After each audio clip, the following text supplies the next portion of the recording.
Hello students, good morning to all of you. बच्चों, चलिए हम आगे जो डिफेक्ट्स हैं उसके बारे में हम लोग डिटेल में करते हैं। अभी तक थोड़ा सा पीछे चलते हैं हम लोग। हमने क्या क्या किया था। हमने किए थे डिफेक्ट्स की शुरुआत की थी। दो तरह के डिफेक्ट, पॉइंट डिफेक्ट और line defect. Line defect syllabus में नहीं किया था। पॉइंट डिफेक्ट को हम आगे कर रहे थे। पॉइंट डिफेक्ट जो है वो भी हमारे पास दो तरह के थे, stoichiometric defect and non stoichiometric defects. Stoichiometric defect जो हमने किए थे उसमें चार तरह के डिफेक्ट थे: vacancy defect, interstitial defect, short की डिफेक्ट और फ्रैंकल डिफेक्ट। ठीक है, उम्मीद है आप लोगों ने ये अच्छी तरह से कर लिए होंगे। तो ये आयनिक क्रिस्टल में, नॉन आयनिक क्रिस्टल में वैकेंसी डिफेक्ट और इंटरस्टिशियल डिफेक्ट, और शॉर्ट के और फ्रैंकल डिफेक्ट जो आयनिक कंपाउंड में थे।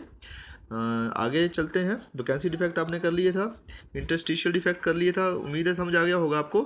शॉर्ट की डिफेक्ट मैंने करवाया था आप लोगों को। डेंसिटी चेंज नहीं होती है और इसमें जो है बराबर मात्रा में जो है केटाइन, और एक अगर केटाइन जाता है तो एक ही एनाइन की वैकेंसी क्रिएट होती है। ये शॉर्ट के डिफेक्ट का है। आगे हमने इससे जो है वो कंडीशंस कॉजिंग शॉर्ट की डिफेक्ट किया था। क्या क्या होता है, कोऑर्डिनेशन नंबर, केटाइन एनाइन जो होता है, कोऑर्डिनेशन नंबर इसका ज़्यादा होता है, केटाइन एनाइन का साइज बराबर होता है। एग्जांपल लिए थे हम लोगों ने। फ्रैंकल डिफेक्ट में हमारे पास हमें पता है कि वो जो है पोजीशन से निकल जाता है केटाइन, और कहाँ आ जाता है, इंटरस्टिशियल साइड पे आ जाता है। ठीक है बच्चों, तो उम्मीद है आप लोगों को ये समझ आ गया होगा। इसके कॉन्सिक्वेंसेस देखे थे हमने कि इसमें कोऑर्डिनेशन नंबर लो होता है, एनाइनिक जो साइज़ है वो ज़्यादा होता है, केटाइनिक साइज़ कम होता है। एग्जांपल देखे थे हमने।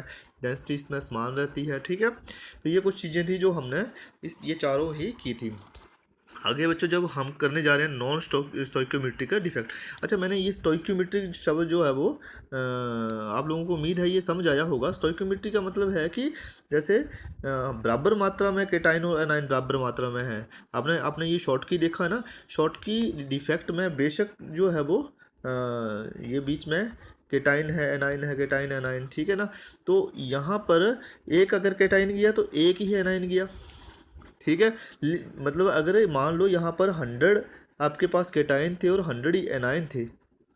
ठीक है, अगर हमारे पास केटाइन गया मतलब 99 केटाइन रह गए तो 99 ही क्या रह गए, एनाइन। ये इसकी मतलब स्टोकियोमेट्री की इसकी जो स्टोकियोमेट्री है वो बराबर रही, सेम रहती है। आगे बेशक ही आप फ्रैंकल डिफेक्ट देख लो। फ्रैंकल डिफेक्ट में कि फ्रैंकल डिफेक्ट में जो है वो वहाँ से जो आपके पास केटाइन जाएगा तो केटाइन वहीं का वहीं इंटरस्टिशियल साइड पे आएगा, वो वहीं कहीं और थोड़ी ना जाएगा वहाँ। तो उसकी स्टोइकोमेट्री तो बराबर ही रहेगी ना।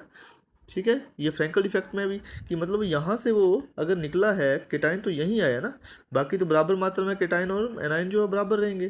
कोई फ़र्क तो नहीं पड़ा, डेंसिटी में फ़र्क नहीं पड़ा। तो मतलब अगर 100 केटाइन है तो 100 ही क्या रहेंगे, एनाइन रहेंगे। ठीक है, स्टोइकोमेट्री इसी चेंज नहीं होती है, ये है इसका।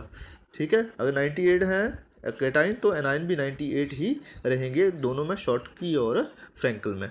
ये हम आयनिक क्रिस्टल्स की बात कर रहे हैं। ठीक है, चलिए आगे हम इसी को ही नॉन स्टोइकोमेट्री कोफिशिएंट्स क्या होते हैं, नॉन स्टोइकोमेट्री का डिफेक्ट्स क्या होते हैं, उसके बारे में आज स्टडी करेंगे। तो यहाँ पर यही this is the basic difference कि हमारे पास टाइप्स ऑफ डिफेक्ट फिर से मैंने लिखे हैं। स्टोइकोमेट्रिक आपने अच्छी तरह से समझ लिया होगा। नॉन स्टोइकोमेट्रिक डिफेक्ट मतलब इसका मतलब कि उसमें जो केटाइन और एनाइन की रेशो जो है वो चेंज हो जाती है। केटाइन वर्सेस एनाइन अगर रेशो लें आप तो रेशो जो होती है वो चेंज हो जाती है। इसका क्या मतलब हुआ कि मान लो आपके पास केटाइन है 100। ठीक है, केटाइन 100 है और एनाइन कितने आ गए, 99। समझ गए। अगर ये केटाइन आपके पास 99 है तो एनाइन कितने आ गए, 100। बराबर नहीं है ना, तो इसका मतलब स्टोइकोमेट्रिक सेम नहीं हुई इसकी। केटाइन और एनाइन की रेशियो जो है वो सेम नहीं हुई, इसीलिए इनको क्या बोला जाता है, नॉन स्टोइकोमेट्रिक डिफेक्ट्स। उम्मीद है आप लोगों को समझ आ गया होगा ये। ठीक है, अब हम डेफिनेशन करते हैं कि नॉन स्टोइकोमेट्रिक डिफेक्ट क्या है। यही डेफिनेशन है कि these are the defects in which the stoichiometry of the crystal that is cation to anion ratio is disturb हो जाती है वो। ठीक है ना, एक जैसी नहीं रहती है।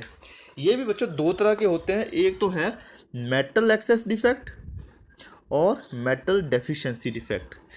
ठीक है ना, याद कैसे रखना आपने। देखो केटाइन किससे, जिसमें केटाइन होता है, जिस किसी के ऊपर पॉजिटिव चार्ज होता है ना, वो क्या होती है, हमेशा मेटल। ठीक है, आपको पता है NaCl की बात करें तो सोडियम क्या होती है, मेटल होती है, Na प्लस और Cl नेगेटिव। जितने भी देखो एल्कली मेटल हैं और एल्केलाइन अर्थ मेटल हैं, ग्रुप नंबर फर्स्ट और सेकंड की बात अगर हम लोग कर लें तो वो सारी क्या है, मेटल हैं। ठीक है ना, बाकी आगे तक मेटल ही है, पीरियोडिक टेबल आपने पढ़ा है। ठीक है, एस ब्लॉक एलिमेंट्स में जो है वो नॉन मेटल मेटलॉइड्स हैं, सेमी मेटल्स हैं, समझ गए। तो डी ब्लॉक एलिमेंट्स के जो है जितनी सारी मेटल हैं, फिर हमारे पास लैंथेनॉइड एक्टिनॉइड्स क्या हैं, सारी मेटल्स हैं, समझ गए। 11 जो है वो गैसेस हैं, वो मैंने आपको करवाया हुआ है। बाकी 2 लिक्विड्स हैं, ठीक है, बाकी सारे सॉलिड्स हैं, उसमें कुछ मेटल्स हैं कुछ नॉन मेटल्स हैं, समझ गए ना। ये सारा ही मैंने आपको पीरियोडिक टेबल +1 में अच्छी तरह से करवाया हुआ है, उम्मीद है आप लोगों को याद होगा। तो चलिए हम यहाँ से बात आगे बढ़ाते हैं, कौन से, नॉन स्टोइकोमेट्रिक डिफेक्ट्स, उसमें मेटल एक्सेस डिफेक्ट और मेटल डेफिशिएंसी डिफेक्ट। तो मेटल का कारण क्या है, मैंने आपको बताया, मेटल जिस पर कि पॉजिटिव चार्ज हो, मतलब जिसमें केटाइन जो हो वो मेटल कंपाउंड होते हैं। तो मेटल एक्सेस डिफेक्ट का मतलब क्या है कि इसका मतलब उसमें पॉजिटिव चार्ज वाले ज़्यादा होंगे और नेगेटिव वाले मतलब एनाइन जो होंगे वो कम होंगे। ठीक है, इस तरह का डिफेक्ट हुई, मैंने बताया ना कि 100 और अगर 100 और 100 तो स्टोइकोमेट्रिक बराबर हुई। अगर मान लो ये केटाइन है और ये एनाइन है, तो केटाइन ज़्यादा हो गए, मतलब आपके पास केटाइन हो गए 100 और एनाइन कितने हो गए 99। केटाइन ज़्यादा है और एनाइन क्या है, कम है, समझ गए। तो इस तरह का डिफेक्ट जो हो गया वो क्या हो गया आपके पास, जो मेटल एक्सेस डिफेक्ट। मेटल इसका मतलब ज़्यादा है, मतलब इसका मतलब पॉजिटिव चार्ज ज़्यादा है तो मेटल क्या है, एक्सेस में होगी। ठीक है, अब ये मेटल किस तरह से ज़्यादा होगी, पहले हम इसका स्ट्रक्चर रिव्यू कर लेते हैं, वहाँ से आप लोगों को ये चीज़ समझ लग जाएगी। ठीक है, कैसे होगा ये देखिए, पहले तो डेफिनेशन है कि metal excess defect, these are the defects in which the positive ions are in excess. These में भी अब ये 2 तरह से हो सकते हैं, या तो एनाइन की वैकेंसी क्रिएट हो जाए, ठीक है ना।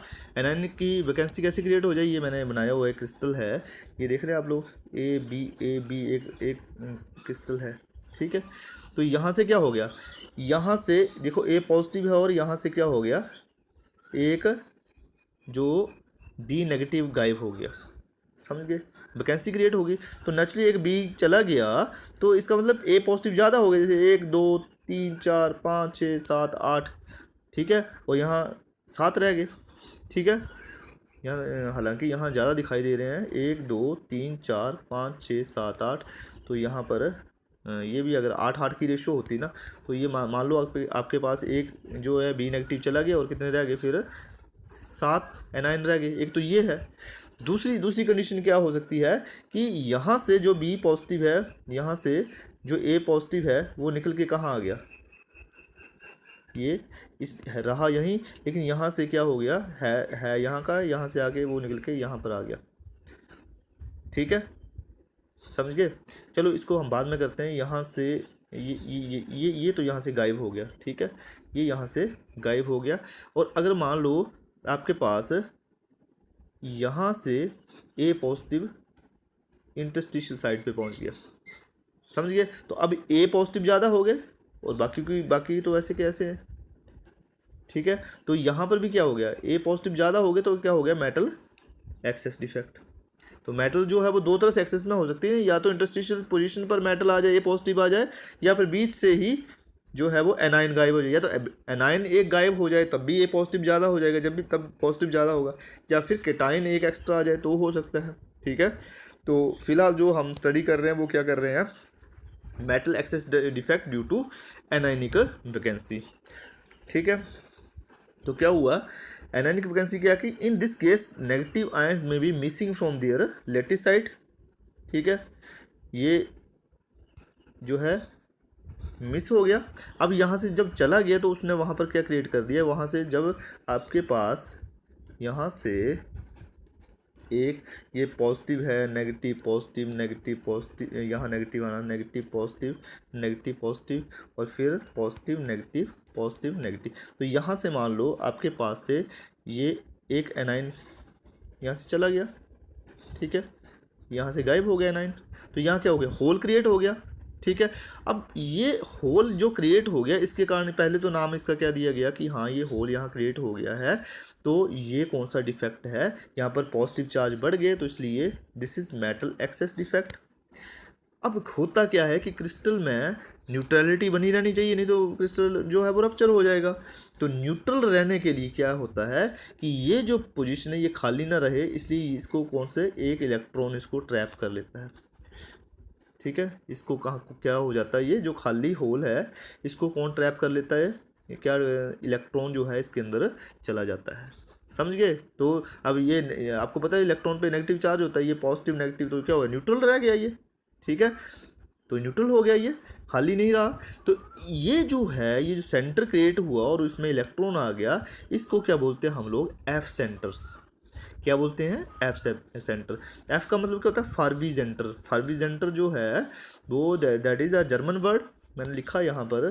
फारवी सेंटर क्या होता है, एक जर्मन वर्ड होता है कि the electron trapped in anionic vacancies are called as, ये जो एनायनिक वैकेंसी जो क्रिएट हुई थी और उसके अंदर कैद हो गया क्या, इलेक्ट्रॉन, तो उसको क्या बोलते हैं, एफ सेंटर्स। और F is a German word फारवी सेंटर, जिसका मतलब क्या होता है, कलर्ड सेंटर। एक नंबर का क्वेश्चन आता है ये कि डिफाइन एफ सेंटर। तो एफ सेंटर क्या है कि जो मेटल एक्सेस डिफेक्ट में जब वहाँ से एक आयन चला जाता है, एनाइन जो होता है वो गायब होता है, वो जो खाली जगह बचती है उसमें क्या आ जाता है, इलेक्ट्रॉन आ जाता है, इलेक्ट्रॉन ट्रैप हो जाता है, उसको क्या बोलते हैं, एफ सेंटर। और एफ का मतलब होता है फारवी सेंटर। फारवी सेंटर को आप इंग्लिश में बोलेंगे तो वो कलर्ड सेंटर होता है। अब कई बार क्या होता है कि आप लोगों ने अगर सोडियम क्लोराइड में पीला कलर, जैसे पीलापन देखा होगा कई बार सोडियम क्लोराइड में, तो वो उसी कारण होता है कि इलेक्ट्रॉन जो ट्रैप्ड होते हैं और जो डिफेक्ट्स होते हैं उसके कारण जो है उसका जो Na पॉजिटिव है, ठीक है, उसके कारण वो जो कलर है उसका येलो होता है।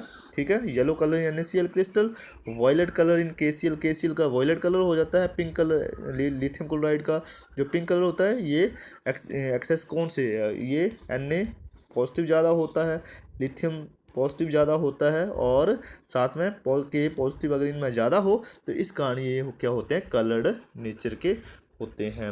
तो उम्मीद है आप लोगों को ये जो है वो समझ आया होगा कि मेटल एक्सेस डिफेक्ट क्या होता है। अभी साथ साथ ही इस वीडियो को देख लो, और साथ साथ ही मैं आपको मेटल एक्सेस डिफेक्ट जो है वो इसका B पार्ट करवाने जा रहा हूँ, उसकी कंसिक्वेंसेस क्या होती हैं वो भी करवाने जा रहा हूँ। Thank you.